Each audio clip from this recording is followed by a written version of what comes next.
He can't really do anything for the birch tree. You had to leave. But the birch had no leaves. Okay, ready? The birch said, "Would Okay. you please?" The years did not halt in the village. Many now had passed. At the children's feast when he received the star, the smith was not yet 10 years old.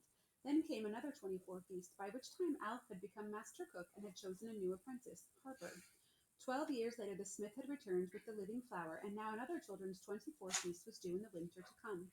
One day in that year, Smith was walking in the woods of Outer Fairy, and it was autumn. Golden leaves were on the boughs, and red leaves were on the ground. Footsteps came behind him, but he did not heed them or turn around, for he was deep in thought. On that visit he had received a summons and had made a far journey. Longer it seemed to him than any he had yet made.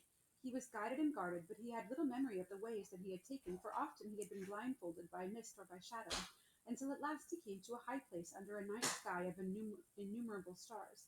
There he was brought before the queen herself.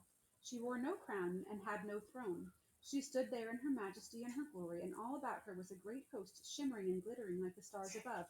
But she was taller than the points of their great spears, and upon her head there burned a white flame. She made a sign for him to approach, and trembling he stepped forward. A high, clear trumpet sounded, and behold, they were alone.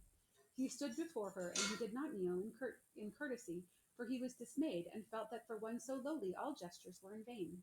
At length he looked up and beheld her face, and her eyes bent gravely upon him, and he was troubled and amazed, for in that moment he knew her again, the fair maid of the green veil, the dancer at whose feet the flowers sprang. She smiled, seeing his memory, and drew towards him, and they spoke long together, for the most part without words, and he learned many things in her thought, some of which gave him joy, and others filled him with grief.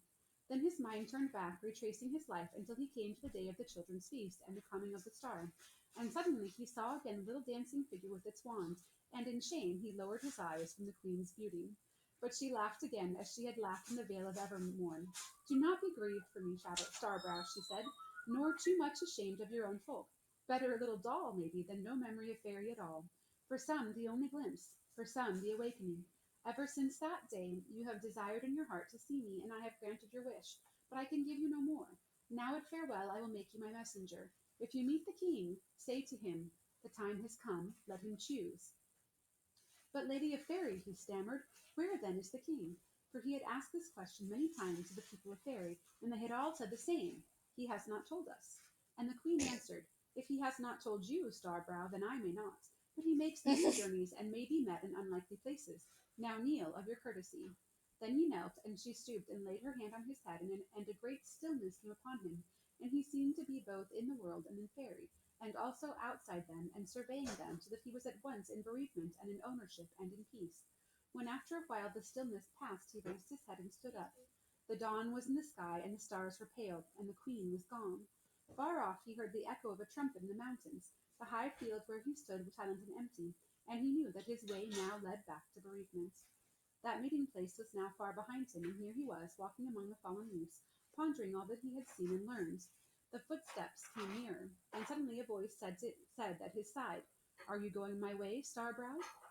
He started and came out of his thoughts, and he saw a man beside him. This He was isn't at all tall. like my reaction He was tall. to finding someone in front of me. Yeah. He was tall, and he walked lightly and quickly. He was dressed all in dark green and wore a hood that partly overshadowed his face. The smith was puzzled, for only the people of Fairy called him Starbrow, but he could not remember ever having seen this man there before, and yet he felt uneasily that he should know him. "What way are you going, then?" he said. "I am going back to your village now," the man answered, "and I hope that you are also returning." "I am indeed," said the smith. "Let us walk together. But now something has come back to my mind. Before I began my homeward journey, a great lady gave me a message, but we shall soon be passing from Fairy, and I do not think that I shall ever return. Will you?" "Yes, I shall. You may give the message to me." "But the message was to the king. Do you know where to find him?" "I do. What was the message?" "The lady only asked me to say to him, 'The time has come, let him choose.'" "I understand. Trouble yourself no further." They went on then side by side in silence, save for the rustle of the leaves about their He's feet. the king.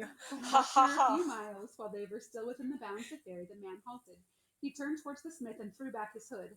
Then the smith knew him. He was Alf, the prentice. As the smith still called him in his own mind, remembering... Oh, I thought it was the king. I thought it It's like totally was me, going I to be already the knew that. king. I didn't know it was the He's He is the king?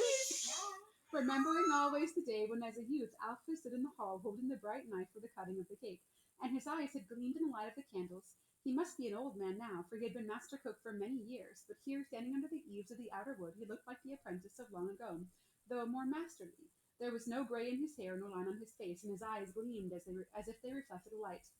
"I should like to speak to you, Smithson, before we go back to your country," he said. The smith wondered at that, for he himself had often wished to talk to Alf, but had never been able to do so. Alf had always greeted him kindly and had looked at him with friendly eyes, but had seemed to avoid talking to him alone. He was looking now at the smith with friendly eyes, but he lifted his hand with his forefinger touched the star on his brow. The gleam left his eyes, and then the smith knew that it had come from the star, and that it must have been shining brightly, but now was dimmed. He was surprised, and drew away angrily. "Do you not think, Master Smith," said Alf, "that it is time for you to give this thing up?" "What is that to you, Master Cook?" he answered. "And why should I do so? Isn't it mine? It came to me, and may a man not keep things that come to him so, at the least, as a remembrance? Some things, those that are free gifts and given for remembrance, but others are not so given. They cannot belong to a man forever, nor be treasured as heirlooms. They are lent. You have not thought, perhaps, that someone else may need this thing, but it is so. Time is pressing." Then the smith was troubled, for he was a generous man, and he remembered with gratitude all that the star had brought to him. "Then what should I do?" he asked. "Should I give it to one of the great and fairy? Should I give it to the king?" And as he said this, a hope sprang in his heart that on such an errand he might once more enter fairy. "You could give it to me," said Alf, "but you might find that too hard. Will you come with me into my storeroom and put it back in the box where your grandfather laid it?" His grandfather laid it? "I did not know that," said the This smith. makes me confused. Wait. So the great chef who had the box Was his grandpa? was his grandpa? Then how did he turn into a silversmith or an ironsmith? No, maybe the previous cook was not his grandfather. He just had it in the box. Oh. But then how did it turn from cook into an ironsmith? No, someone else must have No, put no. it there. Not the previous So chef. his grandfather put it in the box, the cook's box. The cook was not his grandfather.